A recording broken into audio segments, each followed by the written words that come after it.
Hallelujah, परमेश्वर के नाम की महिमा हो। जैसा कि हमने लास्ट संडे में यीशु मसीह ने जो बहुत सारे भलाइयाँ की थी, जिन जिन के विषय में उपकार किया था, उसमें से हमने एक काम को देखा था। यीशु मसीह जो है क्षमा करने वाला परमेश्वर है। हालेलुया। कैसे यीशु मसीह ने एक स्त्री को जो पापिनी थी, व्यभिचारिणी थी, क्षमा किया। फिर हमने देखा एक पिता यानी कि परमेश्वर कैसे उस पापी व्यक्ति का इंतजार करता है और नजरें लगाए रहता है कब वो पापी व्यक्ति मन फिराएगा और परमेश्वर उसे क्षमा करेगा। इन सारी बातों को विषय में हमने देखा था। हालेलुया। आज जितने कार्य यीशु मसीह ने अपने जीवन काल में किए, उसमें से एक कार्य को आज हम लोग और देखने जा रहे हैं। तो निकालेंगे यूहन्ना रचित सुसमाचार 11 अध्याय का 14 पद, एक जन पढ़ लीजिएगा। यहाँ पर एक व्यक्ति के विषय में हम देखते हैं जिसका नाम लाजर था, और लाजर के विषय में ये घटना को हम बाइबल से देखेंगे। 14 पद पढ़ लीजिएगा। यूहन्ना रचित सुसमाचार 11 अध्याय का 14 पद। John chapter 11 versus 14।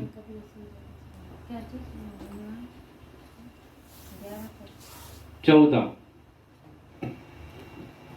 एते के जीसुए ते ત્યાં સ્પષ્ટ કોઈ તેઓ લોકો કોલે લાજોર મોરેલ।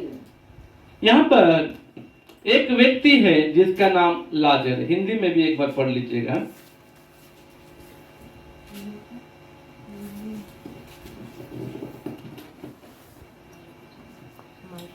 तब यीशु ने उनसे साफ साफ कह दिया, लाजर मर गया है। यहाँ पर यीशु मसीह ने जितने कार्य इस संसार में किए, उसमें से एक कार्य को आज हम देख रहे हैं, वो है मृत्यु व्यक्ति को जीवन दान देना, मरे हुए व्यक्ति को जीवन देना। हालेलुया। यहाँ पर जब हम 11 का 1 से जब पढ़ते हैं तो लाजर की 2 बहन हैं, मरियम और मार्था, और वो जो है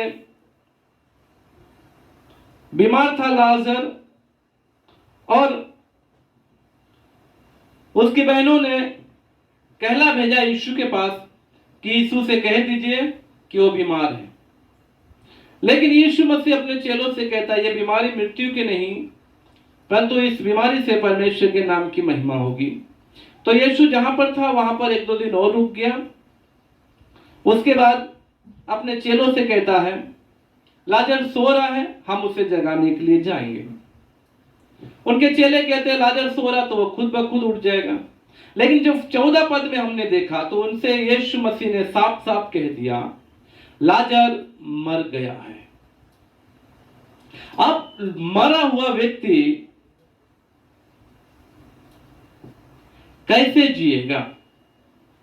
वो भी मरे हुए उसे 4 दिन हो गए। कितने दिन हो गए? 4 दिन। हालेलुया, हालेलुया, परमेश्वर के नाम की महिमा हो। एक व्यक्ति जो एक दिन भी अगर मरा हुआ उसका समय बीत जाता है तो भी जिंदा नहीं होगा।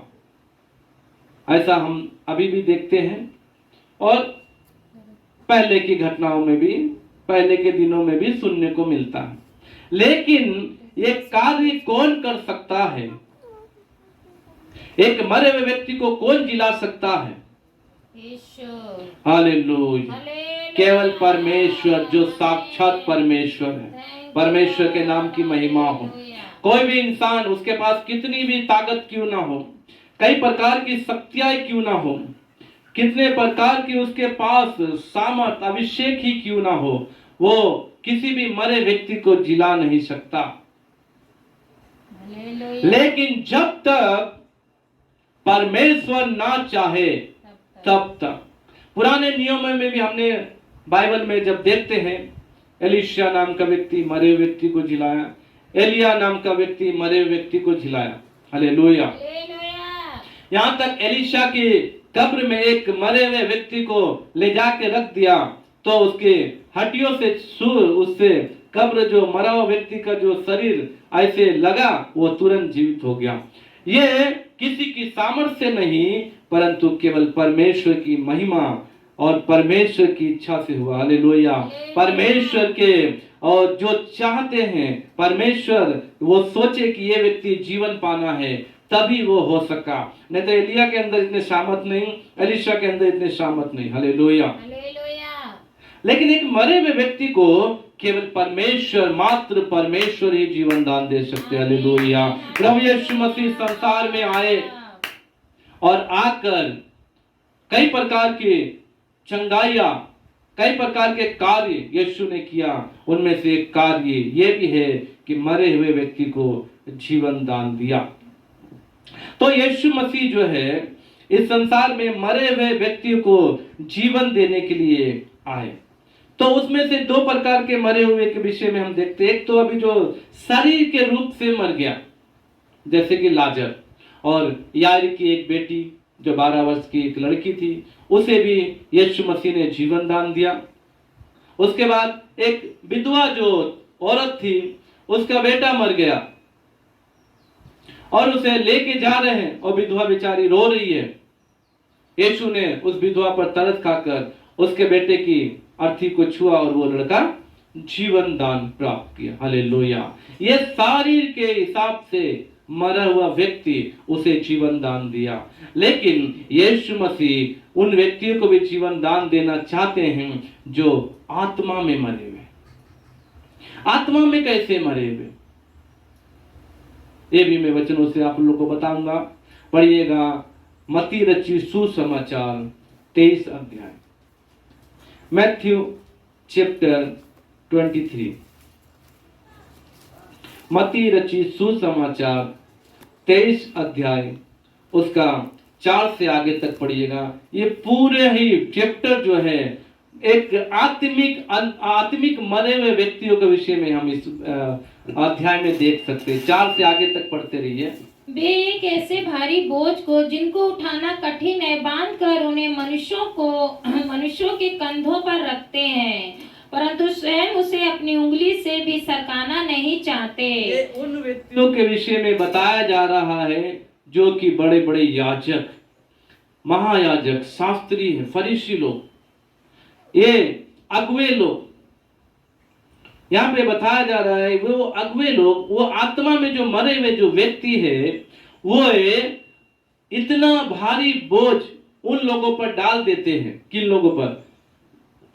जो उनकी प्रार्थना सभाओं में आते हैं, जो उनको फॉलो करते हैं, जो उनकी बात को सुनते हैं, उन लोगों पर उन्हें डरा देते हैं, उन्हें ऐसा करने पे मजबूर करते हैं। लेकिन जो बात वो अपने लोगों को बताते हैं, वो काम वो खुद भी नहीं करते।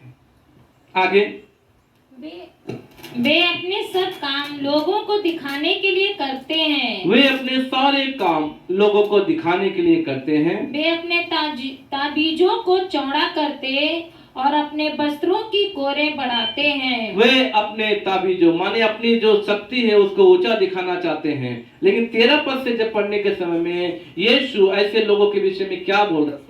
हे कपटी शास्त्रियों और फरीसियों, तुम पर हाय, तुम मनुष्यों के लिए स्वर्ग के राज का द्वार बंद करते हो, ना तो स्वयं ही उसमें प्रवेश करते हो और ना उसमें प्रवेश करने वालों को प्रवेश करने देते हो। हे शास्त्री, फरीसियों, कपटियों, तुम खुद भी स्वर्ग में जाना नहीं चाहते और जो व्यक्ति जाने वाले हैं उनको भी जाने नहीं देते। क्यों? क्योंकि तुम आत्मा में मरे हुए हो, तुम्हारे पास आत्मा नहीं है, तुम्हारे पास आत्मा की सामर्थ नहीं है, तुम्हारे पास आत्मा की अगुवाई नहीं है, तुम्हारे पास आत्मा का अभिषेक नहीं है, तुम सही रीति से प्रभु की शक्ति को जानते नहीं, तुम सही रीति से प्रभु का अभिषेक प्राप्त नहीं किए हो, तुम सही रीति से यीशु की इच्छा जानते नहीं हो, क्योंकि तुम आत्मा में मरे हुए। ऐसे आत्मा में मरे हुए लोगों को भी यीशु मसीह डांट कर उन्हें जगाना चाहता है। हालेलुया। हालेलुया। आज बहुत सारे ऐसे अगुवे लोग हैं, आज बहुत सारे ऐसे शिक्षक लोग हैं। कुछ लोग पवित्र आत्मा के विषय में बताते हैं कि आत्मा अन्य भाषा बोलना पागलपन है। कुछ लोग बोलते हैं जो अन्य भाषा बोलते हैं पागलों की समान क्या क्या बोलते रहते हैं, उनको मालूम नहीं। कुछ लोग तो बोलते हैं कि अन्य भाषा बोलना ही नहीं चाहिए क्योंकि पौलुस ने कहा है, पौलुस ने कहा है अन्य भाषा में बात करने से अच्छा भविष्यवाणी करो। लेकिन उसका जो परिस्थिति है, जो घटना है, वो पौलुस क्यों बोला, उस बात को जरूर समझना चाहिए। हालेलुया। क्योंकि कुरिन्थ की जो कलीसिया थी, जो कुरिन्थियों की जो कलीसिया थी, वो कलीसिया एक पाप भरे जीवन को जी रही थी, वो एक मनमाना जीवन जी रही थी कुरिन्थियों की कलीसिया। और कुरिन्थी की कलीसिया के विषय में दृष्टांत दिया जाता था।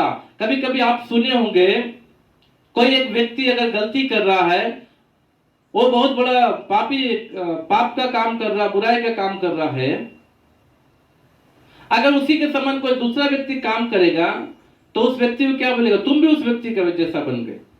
उसी प्रकार कुरिन्थी की कलीसिया का भी उपमा दिया जाता था, यानी उसके विषय में मिसाल दिया जाता था कि कुरिन्थ की कलीसिया के जैसा ऐसा तुम कर रहे हो।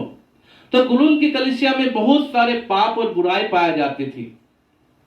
कुरिन्थ की कलीसिया अपना मनमाना जीवन जी रही थी। आप लोग बाद में पढ़ सकते हैं, जब प्रभु भोज के विषय में बताते हैं कुरिन्थ की कलीसिया में, उसमें भी लिखा हुआ है कि तुम लोग प्रभु भोज खाने के लिए आते हो, ये खाना खाने आते हो, तुम अपना भोजन अपने से कर लेते हो, तुम दूसरों के लिए रुकते नहीं हो। जब 3 अध्याय देखेंगे तो उसमें लिखा हुआ है कि तुम में झगड़े होते, लड़ाइयां होती है। फिर भी हम जब 13-14 में पढ़ते हैं, उसमें प्रेम के विषय बताया गया, प्रेम में रहो, तुम्हारे पास सामर्थ्य, शक्ति है, सब कुछ है, लेकिन प्रेम नहीं है। मतलब कुरिन्थ की कलीसिया एक बिगड़ी हुई कलीसिया थी। वो लोग जब प्रार्थना करते थे तो अपना मन माना, जो चाहे चिल्ला रहा है, जो चाहे बोल रहा है, जो चाहे जैसा कर रहा है।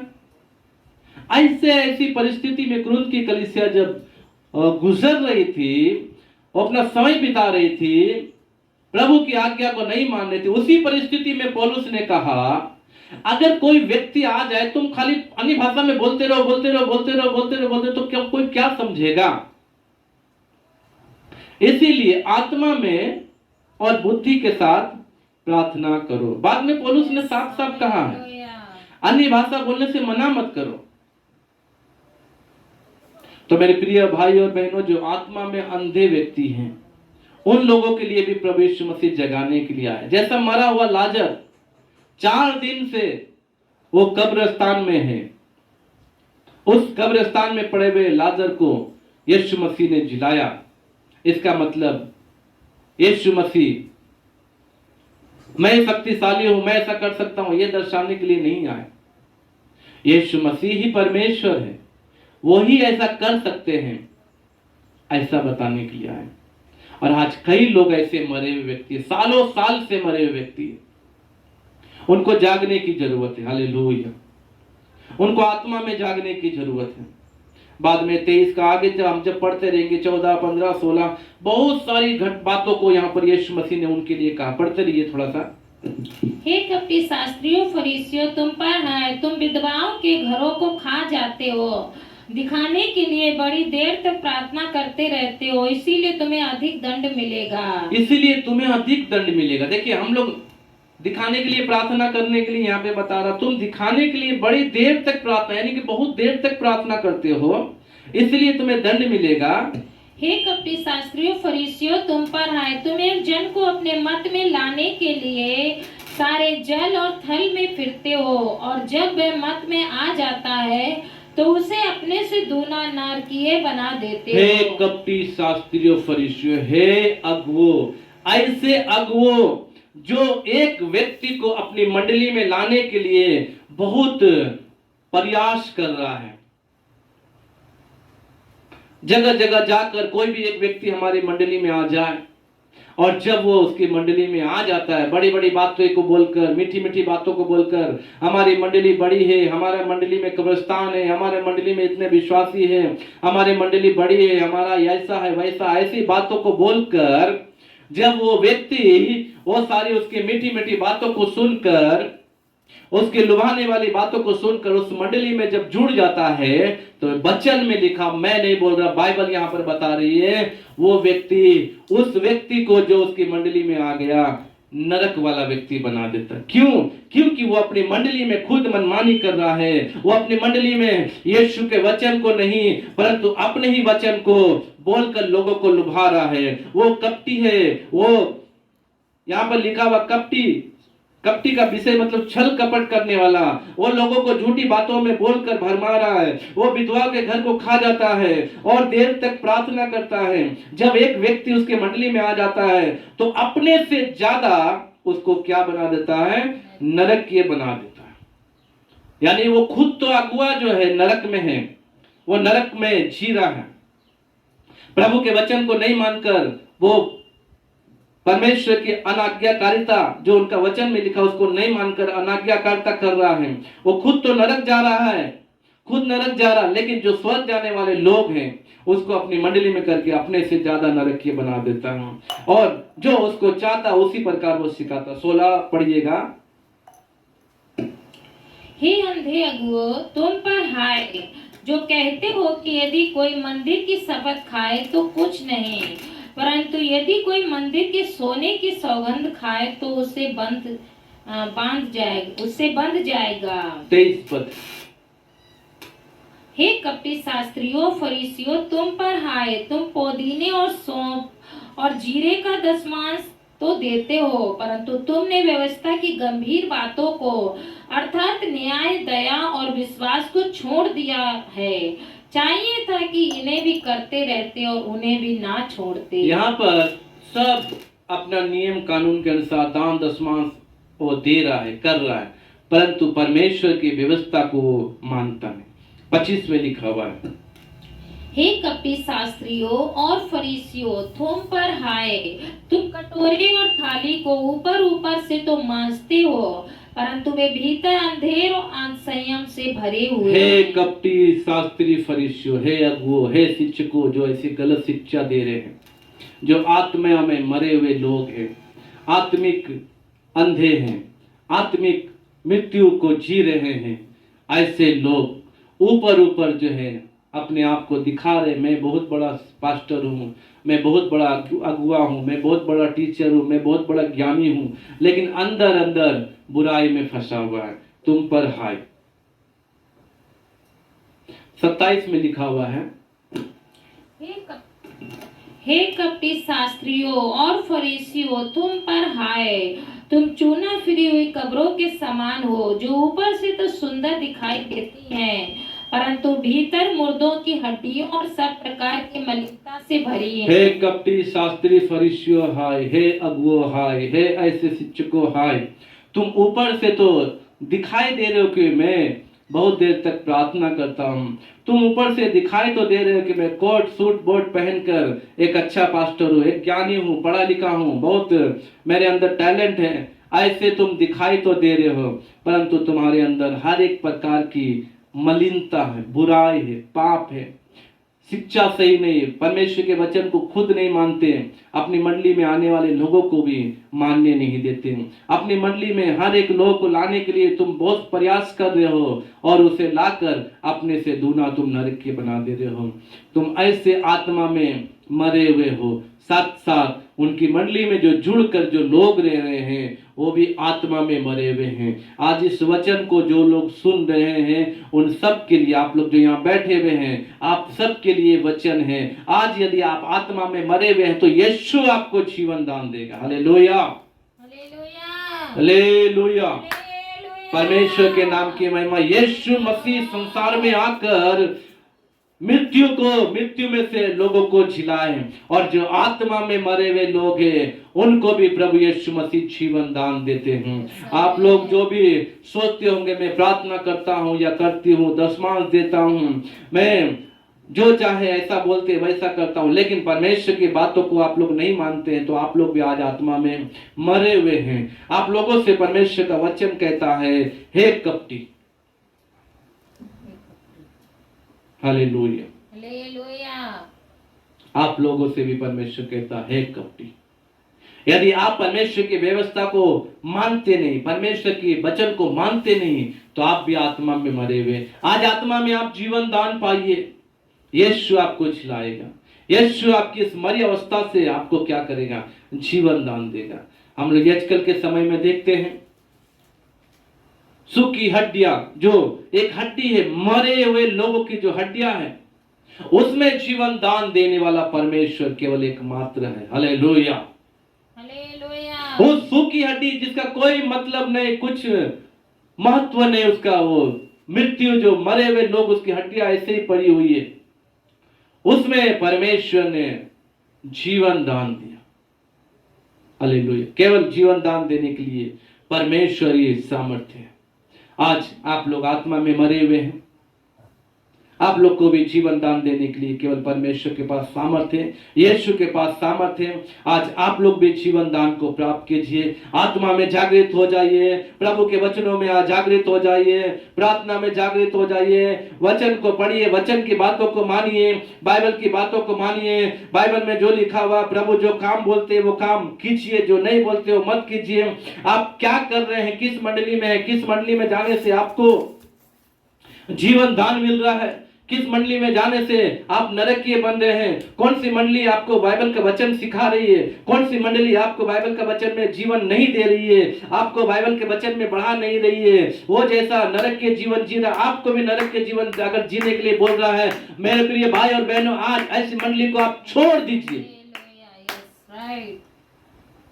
Hallelujah, hallelujah. क्योंकि समय थोड़ा रह गया, जगह जगहों में युद्ध हो रहा है। प्रभु की कही हुई बातें, प्रभु यीशु मसीह ने कहा, राज्य राज्य पर, देश देश पर चढ़ाई करेंगे, युद्ध होगा, लोग तुम्हें महासभाओं में सौंपेंगे, जेल खाने में बंद कर देंगे। ये सारी घटना घटेगी और वो सारी घटना अभी हम देख रहे हो रहा। प्रभु यीशु मसीह का आगमन बहुत निकट है, कभी भी प्रभु यीशु मसीह आ सकते हैं। यदि यीशु मसीह का आगमन हो गया तो आप क्या करेंगे? आप कैसे जवाब देंगे? आप यहां छोड़ दिए जाएंगे, और जब आप यहां छोड़ दिए जाएंगे, फिर आपको किसी प्रकार से प्रभु का वचन नहीं मिलेगा, आत्मा की अगुवाई नहीं मिलेगी, केवल शैतान का काम मिलेगा। वो भी 3.5 साल तक शैतान राज्य करेगा। आप जब अभी यीशु का वचन है, पवित्र आत्मा की अगुवाई है, प्रभु का अनुग्रह का समय है, इस समय में जब आप प्रभु के वचन को नहीं मान रहे, आत्मा में आप मरे हुए हैं, तो उस समय क्या होगा? आप तो पूरे ही मर जाएंगे। आप तो उस समय पूरे पाप में पड़ के अपना जीवन को खराब कर लेंगे। अभी आपके पास समय है, अभी आपके पास ये मौका है, प्रभु के अनुग्रह को आप प्राप्त कीजिए। प्रभु आपको आत्मा में जिलाना चाहता है, जैसे लाजर को, 4 दिन का मरा हुआ लाजर को प्रभु यीशु मसीह ने जिलाकर प्रभु के, परमेश्वर के नाम की महिमा की, लोगों को बता दिया कि ये काम केवल परमेश्वर कर सकता है। आज आपको भी परमेश्वर ही जिला सकता है, और संसार के किसी भी व्यक्ति के अंदर कोई सामर्थ और कोई शक्ति नहीं है। इसीलिए आप यीशु के वचन को मानिए, यीशु के वचन के अनुसार अपने जीवन को जिए। प्रभु आप लोग को आशीर्वाद देगा। आइए हम सब अपनी आंखों को बंद करके प्रार्थना में जाएंगे। आत्मा में जीवन पाने के लिए तैयार हो जाइए। Hallelujah, hallelujah. हे आत्मिक मरे हुए लोग हो, जो प्रभु के वचन को जानकर भी, हालेलुया, और नहीं समझना चाहते हैं, आप एक मसीह होने के बावजूद भी प्रभु की इच्छा के अनुसार नहीं जी रहे हैं। आज आप रविवार के दिन चर्च नहीं जा रहे, गिरजा नहीं जा रहे हैं, आप घर में अपना समय को बिता रहे हैं, आप इधर उधर बैठ के अपना समय को बिता रहे हैं, आप आज आत्मा में मरे हुए हैं। आपको जीने की आवश्यकता है, आपको जीवन दान चाहिए, और प्रभु का अनुग्रह आपको मिलेगा, प्रभु की शक्ति आपको मिलेगी, प्रभु आपको जीवन दान देगा। हालेलुया। ओ प्रभु परमेश्वर, धन्यवाद, धन्यवाद, धन्यवाद, धन्यवाद, धन्यवाद।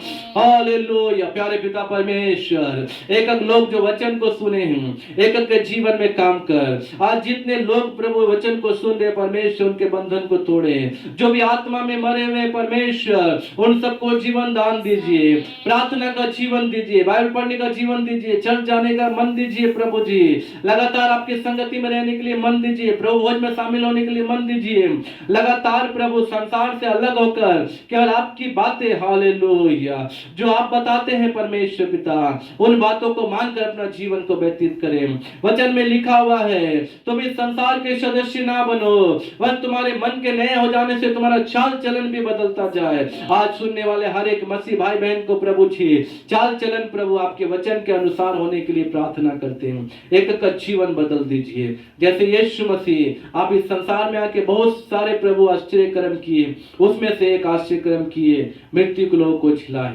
और जो आत्मा में मरे हुए लोग उनको शिक्षा दी। बहुत सारे लोग आपके समय में मरे हुए थे, लेकिन आपने उन सबको जीवन दान दिया। पापनी स्त्री को जीवन दान दिया।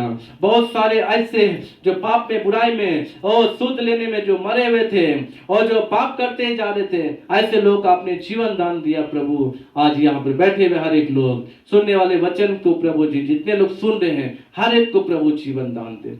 आपके हाथों में सौंपते हुए प्रार्थना यीशु मसीह के नाम से मांगते हैं, आमीन आमीन।